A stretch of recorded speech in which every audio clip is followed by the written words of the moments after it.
Hi, this is Ian from the Sacred Hearth Friction Fire, and today this is part 2 of the Nettle Cordage series, and in this part I will show you how to twist dried nettle fibres into cordage to use for a bow drill. Now, I collected and processed the fibres a couple of weeks ago in August. The fibres have been drying, as you can see.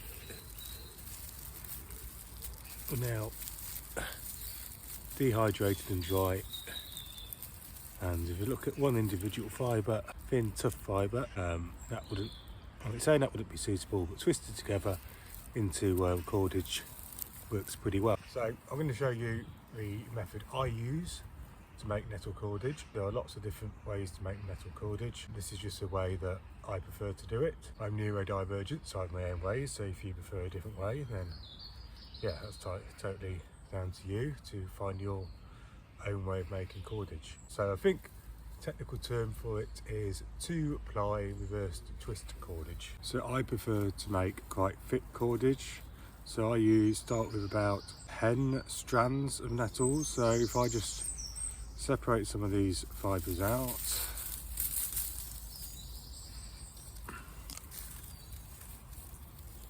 also, as you can see, because I collected these nettles quite late on in the season, I've got quite long nettle fibres. Some of these are about 4 or 5 foot in length, which is great.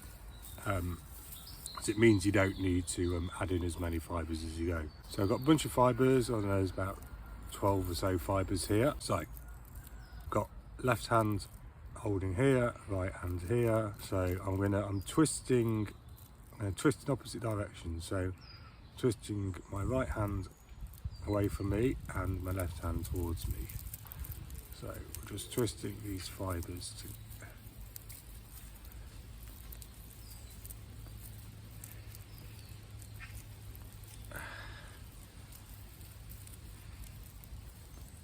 what I'm trying to do is keep twisting them, and eventually they're going to cross over.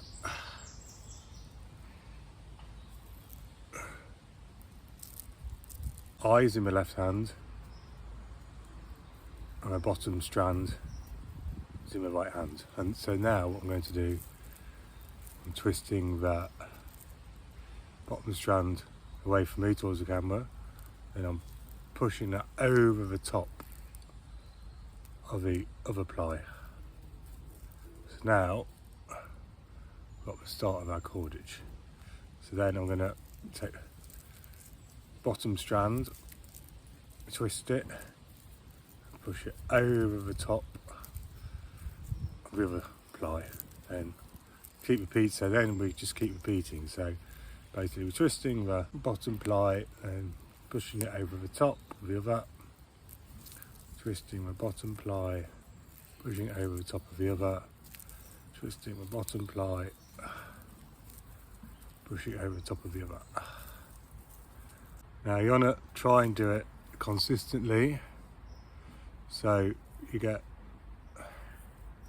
a nice sort of consistent twists and cordage. As you practice, it gets easier and you get your own technique of the different methods to do this. But for thick cordage, I find this my preferred way. Now if you want to have a break, a clothes peg is a good thing to clip your cordage up so it doesn't unravel while you're doing it. It's also a good exercise for your fingers. Also, the other thing I was to say, if you've still got bits of inner fibre in your nettles, hopefully you won't have too much, but like here, so you've still got some, you can just break that off. It should come off quite easily. It's just when you're processing nettles, you want to try and get as much off as possible. Yeah, I've had a couple of questions on the previous video. One of those is asking when I collected the nettles. So these were collected in about mid-August. So it is quite late on for collecting nettles for cordage. The earlier you collect them, the easier it is to process the nettles. Fibres come off a lot easier. So in like June, the fibres will just peel off. Later, because the fibres are getting a bit tougher and older, they are more difficult to peel off. So we later leave it in the year, then harder it's going to become. And then there'll be a point where the nettles start rotting away, so you want to collect them before that happens. So probably September is probably about the latest you want to be collecting them. And yeah, there's another method for processing nettles which is called retting, which I didn't go into because I don't really have much experience of retting. But retting is basically a process where you are soaking the nettles in water for a while to let microorganisms sort of break down the plants and separate the fibres out. And that's used a lot if you are processing nettles for textile making. So if you're going to make nettle thread, yeah, it makes a lot finer fibres. Some people do use it for cordage. I've never tried retting. Retting is also used for making bark cordage. So like for lime bast, you need to ret the lime bark first to extract the fibres from it. I think there's lots of good articles on the internet if you do a Google. So yeah, you can see I've been twisting for a bit. There's my twisted cordage. Yeah, it's not the neatest, not the tidiest. It works. So the tighter you can twist the fibres, the stronger your cordage is going to be. Now they'll get to a point, so you feel that one of the plies is getting thinner than the others, and you're going to need to add in fibres. Now you won't need to do this as much if you've got longer fibres, which is the advantage of using longer fibres. To add in a fibre, got one here, so get the end of fibre. And this one I'm going to overlap it quite a bit. So we're going to overlap the fibre because you can trim these off. And then you twist, then with a new fibre, you just twist that into the ply and then just fold it over. And you can see it sticking up there. So I'm only doing it, overlaying it that much just so you can see it. That will get snipped off. And then you just keep going as before.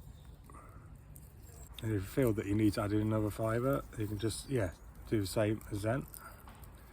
So on this lot, yeah, I'm gonna need to add in some fibres on this one. It's best to only add in one at a time. So again, I'm overlapping it. Again, I'm doing it quite a bit just to so you can see. Usually I don't overlap it this much. Twist it over. And you just keep doing it until you've made enough cordage. Some people might like to do this, might like to make a very long length of cordage, which they can then cut off lengths as they need them. I don't, I just make the length I need when I need it. Also, yeah, I've sort of got a technique now where I twist and then I'm pushing the other ply under with my finger. So it's quite a swift technique. So I've got a lot quicker at making cordage than when I first started. It would take me ages. Now that's not taken long at all. So if you're just making a length of cordage just to use with your bow, then you want to make it probably 1.5 times the length of your bow. So now I'm just going to continue doing this until I've got enough cord, and then adding in fibres as I need to. I'm now coming to a point where I've got a nice long length of cordage, about 1.5 times the length of my bow. So I'm just going to show you towards the end. Yeah, fibre's going to get thinner. So what I do, I fold over fibres at the end. You can see what I've done, I've folded over the ends. Just makes it a little bit easier to finish it off. They'll get to a point you can't go any further. So what I'm going to do with this, I'm just going to tie a knot in the ends basically. It's a simple overhand knot.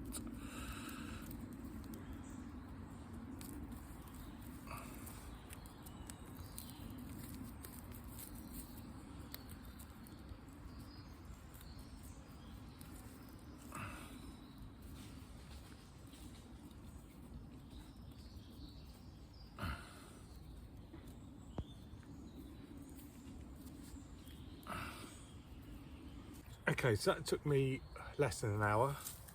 Don't know how exactly, but you can see I've got a nice long length of cordage. This is my bow, 1.5 times the length. You can make it as long as you want. can see cordage may look a bit scrappy, maybe a bit sticking up in places, so you can just trim those off. That's part 2. Part 3, I'll be showing you how to use nettle cordage with a bow drill, because it is a slightly different technique to your standard using cordage, especially if you want it to last long. And this feels pretty strong, to be honest. Because it's natural, it will stretch a bit, but yeah, pretty pleased with that.